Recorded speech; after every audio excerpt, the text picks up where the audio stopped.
Yo, what's happening, people? Back again for another stream. Man United. This club makes me laugh. If you don't laugh, you'll cry. I mean, what to say? I mean, how you can lose the game after being ahead 3-2 and lose the game like the way they lost it is it's just laughable, really. You know what I mean? Obviously, Dallo with the rush challenge for the penalty, and then Cole Palmer, what a player! I mean, this guy's special. I'm telling you, top player. Um, Obviously, the last goal was deflected off of McTominay, but obviously it had to be Cole Palmer to or Cold Palmer, should I say, to seal the deal. Yeah. Do you know what it is with Man United? Yeah. Unfortunately, this is what happens. I mean, people are going to blame injuries. People are going to blame certain players. For me, it's the manager. As I said, manager's choosing to play certain players. And you know what it is? It's karma. It's karma because the players that he chose to stick with, and as I say, I know there's been a few injuries, but the core players that you've tried to choose ahead of the others, this is what happens, unfortunately. Um, yeah, it's laughable, really. To think that this Man United team, it's their 13th defeat of the league season. He should be dismissed for that alone, and that's not even talking about the football. And then, as I say, I hear people saying that he can't play a certain way because of the certain players injured and stuff like that. To be honest with you, if as a manager, if you have a philosophy to play a certain brand of football, it doesn't matter what players are injured. If you truly believe in the philosophy that you want to play, it wouldn't matter if certain players are missing, because the next player that you then bring in, if you are coaching them, should be able to play the same way.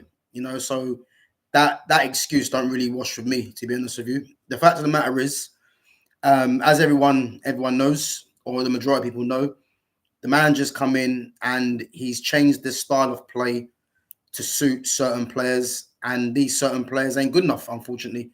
And it's not a time for ranting. It's not a time for swearing and getting angry.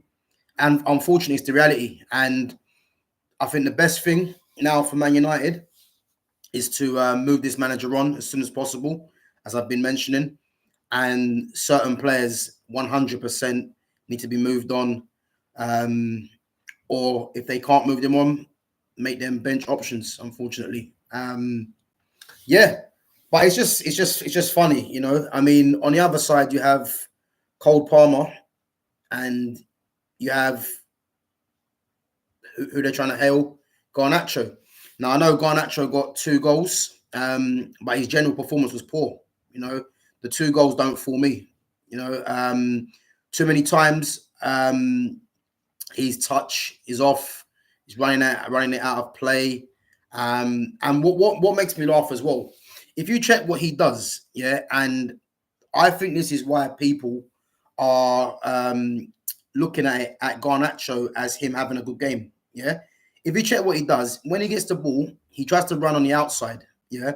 And then he just flings his left foot at it, knowing that the defender is going to block it, which goes out for a corner.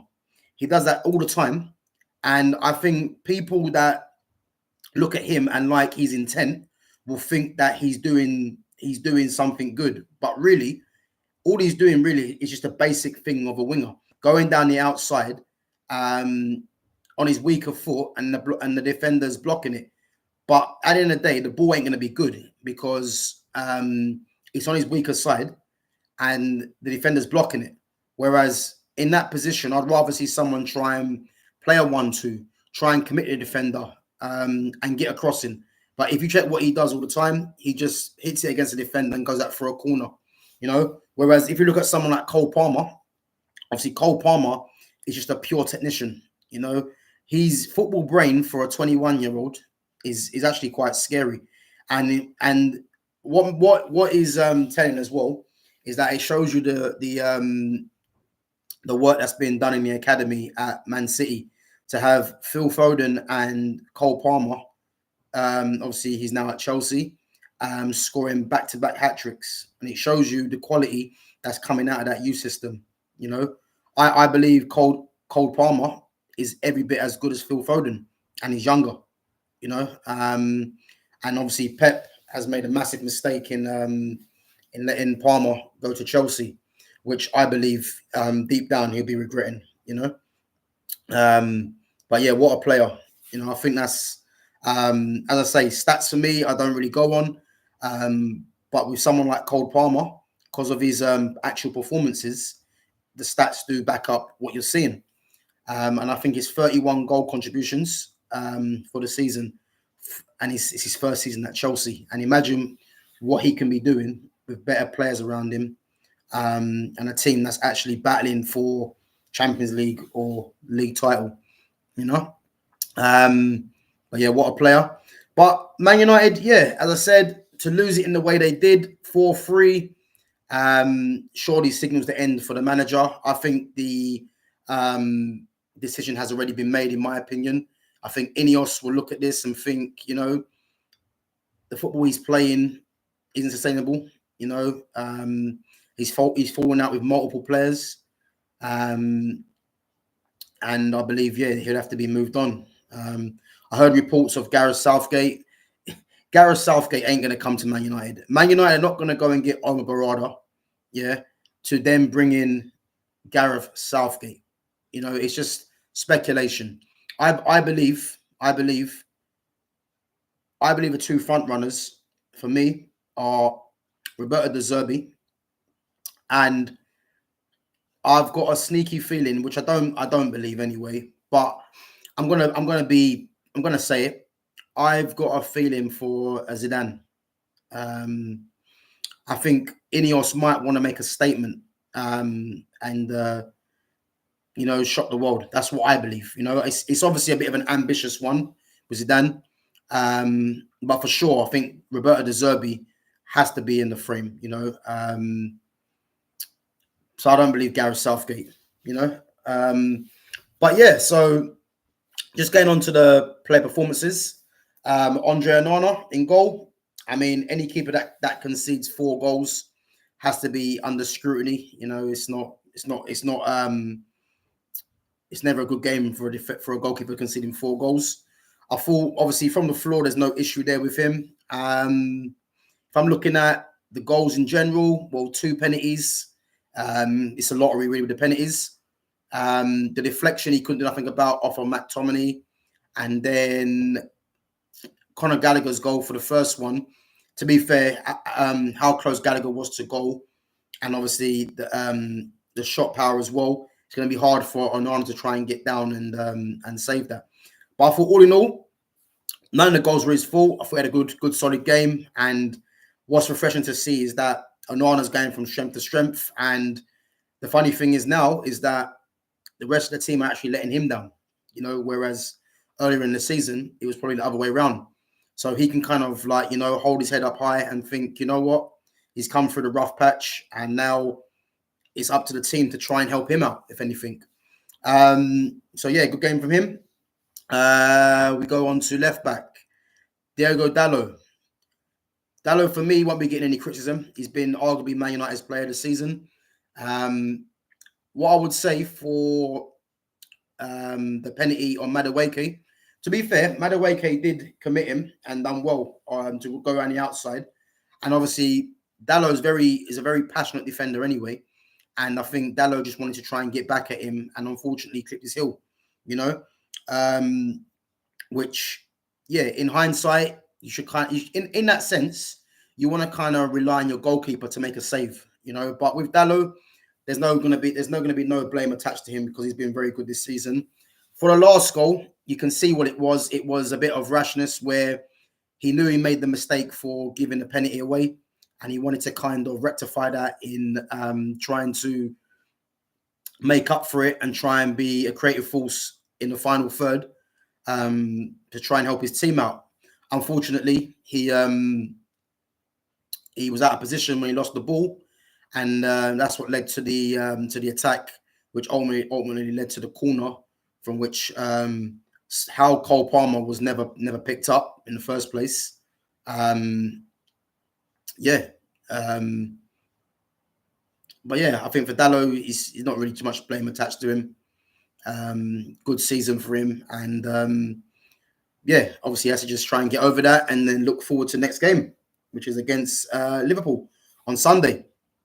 Aaron Wan-Bissaka. I thought Wan-Bissaka was decent. I mean, defensively, as we know, no one really gets much change out of him, especially if you go down the outside. In possession, obviously, is a concern.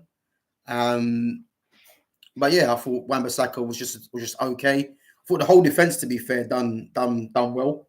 So moving on to Varane, obviously Varane's fitness issues are a major concern, but it's telling when Varane goes off the pitch, the capitulation starts, And I did think when Evans coming done well and Kambwala alongside Maguire, but I think with Varane is a calming presence, and maybe if Varane was still on that pitch, the 2 goals at the end probably don't happen, if I'm honest, and that's the influence of Varane.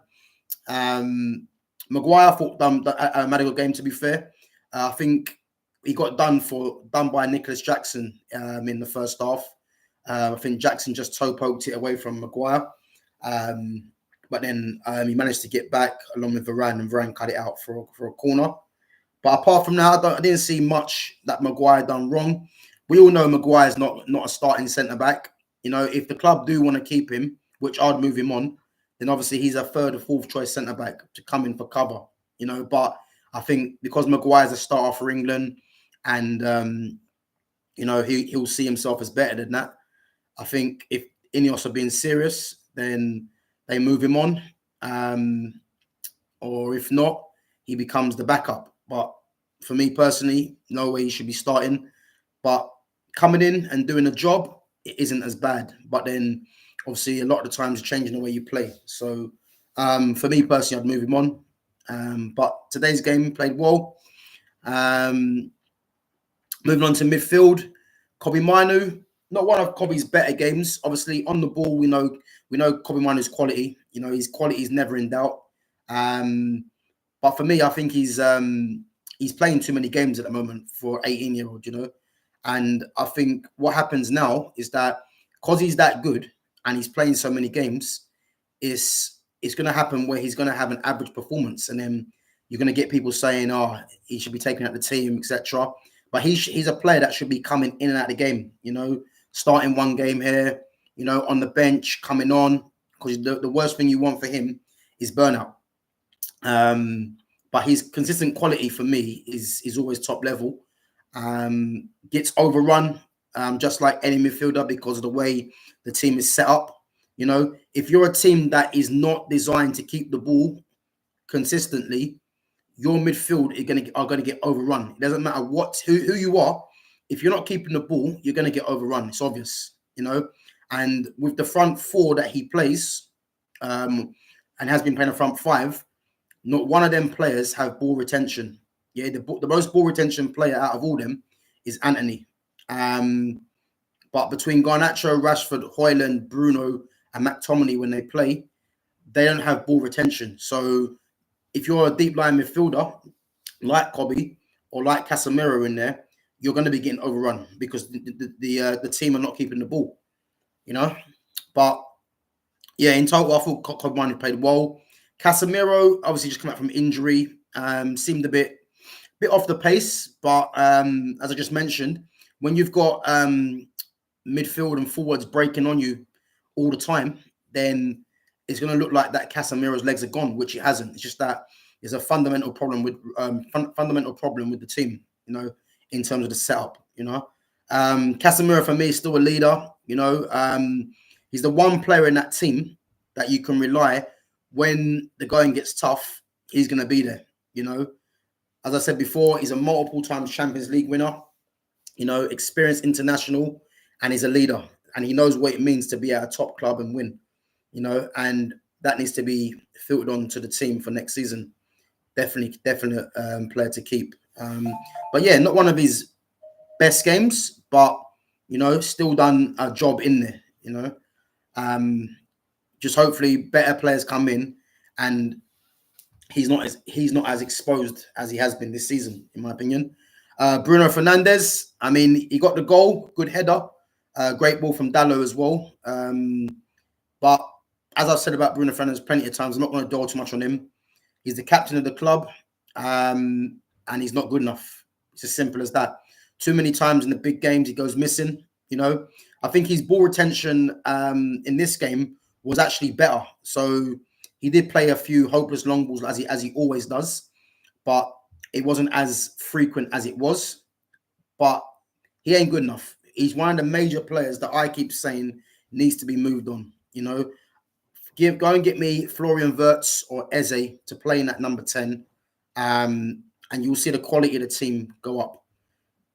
You'll see both of them who have better dribbling, better touch, better awareness, can both play in between the lines. Everything that Bruno doesn't do. So one of them players need to be targeted in the summer for sure, and Bruno needs to be moved on one way or another. Or if you can't move him on, make him a bench option. I want to see a manager come in and say, look, this player doesn't fit my philosophy. He needs to be moved on, or he's on the bench. Simple. That's what needs to happen now. Moving on to Garnacho. So Garnacho scored 2 goals. To be fair, 2 good finishes, I would say. Obviously, from the first one was an error from Caicedo. Don't know what Caicedo was thinking there. But Garnacho was ahead, took it onto his left foot and finished it well. The header was actually a good header as well. The ball from Antony was out of this world, one of the passes of the season. And then, to be fair, Garnacho was brave and got his head to it. Okay, so yeah, 2 good goals. But what I would say, for people, is not be fooled by, because he scored 2 goals, to think that he had a good game. As I mentioned earlier, too many times he's just running down the line and just trying to get a corner, or his touch isn't there and it runs out of play, or he loses it. As I said, the 2 goals for his confidence will be good, but in the grand scheme of things, the performances are nowhere near good enough.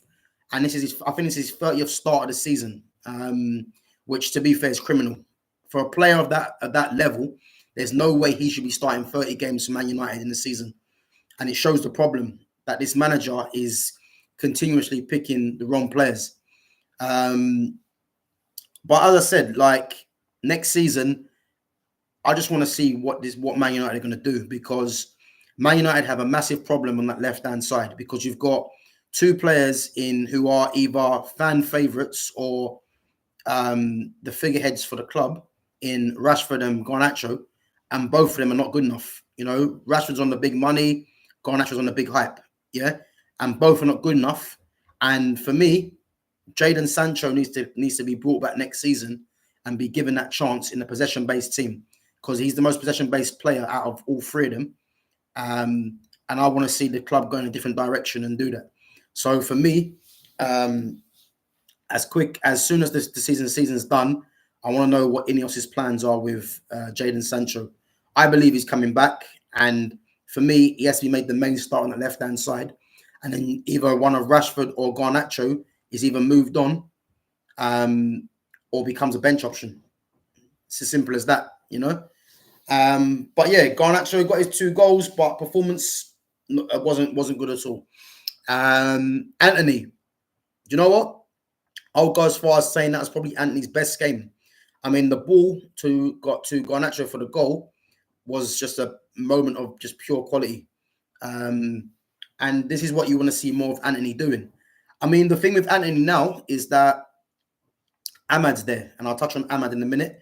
But there's links with Michael Olise. Now, I've mentioned previously, I want Olise and Ahmad on that right-hand side, both left footers, both inverted, both have quality on the ball, both are ball retention players as well, and both can create. So, but Antony costs 80 million. So it just depends to see what's going to happen with Antony. If the links with Olise are strong, then and Olise wants to come as well, then it's going to be just to see what's going to happen, because You're going to have Elise. Ahmad will still be there under a new manager, hopefully, as well. And then Anthony. So you can have 3 players for that right-hand side. And I'm not sure how that's going to work. So, yeah, it's going to be interesting. As I said, I just want the season to end and then just see what's going to happen with this team. Because for me, there's too many players that need to be moved on. And there are certain players that need to be targeted. You know, I've mentioned it before. Eze, Florian Wirtz, Michael Elise in them attacking positions. Ivan Toney as well. Those 4 players for me need to be targeted. And then the likes of Højlund, I'd move Højlund on. He ain't nowhere near good enough, which I'm going to touch on in a minute. And as I said, Rashford, Garnacho, nowhere near good enough to be starting. Anthony, yeah, had a good game, but needs to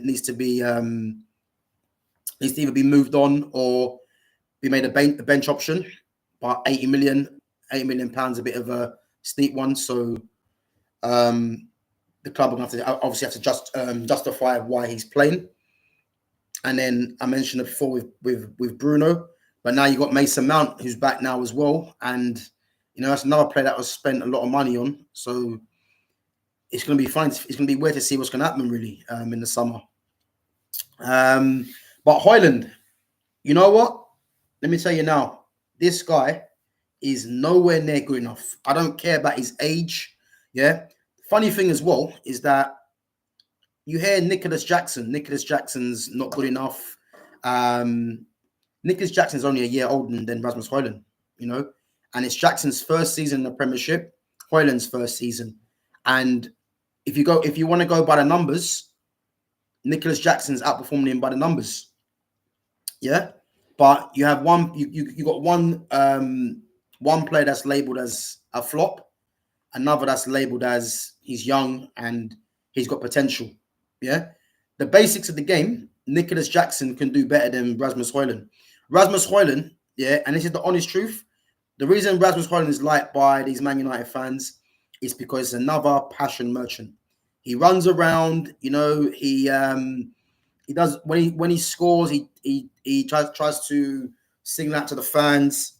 And let me tell you this now, he ain't good enough. He's nowhere near good enough. You know, holding the ball up, forget about it. Whenever he comes up against a physical defender, he loses his battles all the time. You know, I can't actually tell you what he offers to the team other than another body.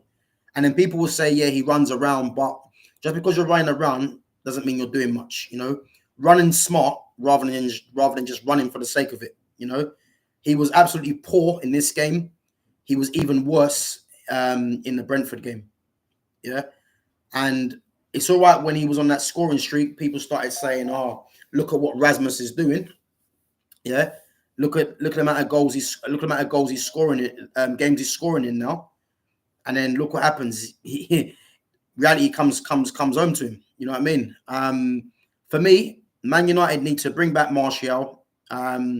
Hopefully, his injury fitness is his fitness in that is good. Hopefully, he's over his injuries. And personally, he needs to be brought back, and another striker needs to come in as well. So Man United for me need to have 3 strikers. They need to go and get Ivan Toney, bring Martial back, and then Højlund can be third choice, or you move him on because he ain't going to be good enough to lead the line for Man United, nowhere near it. And because of the striker depth as well in world football, to be allowing someone like Martial to go on the free and not go and get an Ivan Toney is going to be criminal for Man United, because there's no striker out there in the world that is of the level of an Ivan Toney or a Martial when he's fit, you know. And it shows you, Man United have had to pay 70 million for an unproven Rasmus Højlund. And as you can see, first season or not, he ain't got it. He ain't good enough. You know, he's 21 and you'll be able to see something in his game to see if he's got something.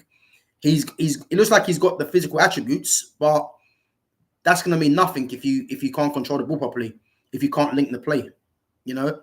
And for me, a striker is a massive priority. Along with bringing back Martial, along with hopefully agreeing Martial a contract with the club, which, as I said, I just want to see what happens in the summer with Ineos, and see where they go from here. And in the subs, Mason Mount come on, was busy, obviously against his former club. Didn't really do too much, in my opinion, except just be energetic for the team. I think he made a good block from someone late in the game, actually, when he got back to block a shot in the box. Johnny Evans come on and then had to come off. Johnny Evans come on and played well, for a little cameo appearance. Same with Willie Kambwala. Thought he done well when he come on. Who else come on the pitch? McTominay come on. Didn't really do too much. Just offered like another defensive barrier for the team. And I think that was all the subs. Yeah, that was it. Still no Ahmad, which is a disgrace, to be honest with you. And as I said to you, the first and foremost, I want to see a new manager, and I want to know the new manager's plans with Ahmad, because this was a guy that was bought for 40 million. Yeah. And he proved himself on loan at Sunderland, scored the winner against Liverpool. And yet this guy can't get no game time because the manager is choosing to give his game time to the likes of Garnacho, who's made his 30th start. Rasmus Højlund, who's not good enough. Anthony, obviously, cost 80 million. Rashford, who is disinterested. Oh, yeah, sorry, Rashford come on as well. And that's how bad it is. I forgot Rashford was on the pitch. You know what I mean? Rashford has lost interest, you can tell. He's lost interest with the manager. And as I said, I've said this before, the club only have themselves to blame because too long, the likes of Martial and Pogba, Jadon Sancho were used as scapegoats while Rashford got off scot-free. The thing is now, because they're trying to push through Garnacho, Rashford now has become the scapegoat. And I knew this was coming. Yeah, there's a pattern that goes on with Man United, which I'm very aware of what's happening. And as I said, like Rashford now, because he's been given the big money, it's open season on Rashford now. And Rashford has never been that player. He's never been good enough. But they were trying so hard, that this fan base and the media, to put him ahead of the likes of Sancho, Martial, and Pogba. And then now, because Sancho's on loan, Martial's injured, Pogba's no longer there. Rashford is now obviously on his own. Obviously Lingard as well. Yeah, Rashford's now on his own, and because they're trying to push through Garnacho, Rashford's now become the scapegoat. And this is the problem with Man United. They are always looking to blame someone. So the critics that Rashford's getting now, it don't really bother me, because it's like people like myself were talking about this for time before. And it's like now they've only clocked on now that Rashford's not good enough. He's never been good enough, but you try to force it, So, yeah. But as I said, 4-3 result. Where Man United go from here. Obviously, you got Liverpool on Sunday. Liverpool trying to chase down for the title. And I believe a decision has been made on the manager already, but this loss will surely spell the end for the manager, because you can't be playing the way you did against Brentford, and nicking a draw, and then you're up 3-2 at Chelsea, and then end up getting beat 4-3, and then lose to Liverpool, and then be confident of keeping your job. And how ironic is it that it's Liverpool again? Yeah, after they beat them in the FA Cup, Man United beat the FA Cup, which was lucky as well. It's Liverpool again that could be that could lead to the sacking of manager. Happened with Mourinho, happened with Solskjaer, and now it looks like it could happen with Ten Hag. How ironic, But yeah, that's my match reaction for the Man United Chelsea game. I think the only thing we learned there really is that Cole Palmer's a top player. For me, needs to be starting for England in that Euros. I don't care where he plays, number 10 on the right, but he has to be in that lineup for sure. And all we've learned really is that Man United are getting worse and worse. This manager is a disgrace. These players are a disgrace, and the quicker this season's over, Ineos can start getting to work on a new manager and a new set of players, hopefully, and moving certain players at the team. You know, so that's what I'm looking forward to. But yeah, hope you guys like the stream. Remember, don't forget to subscribe to my channel at Gav Goes In, and don't forget to smash the like button. And I'll be back tomorrow for the Man United and Liverpool match preview. See you guys later.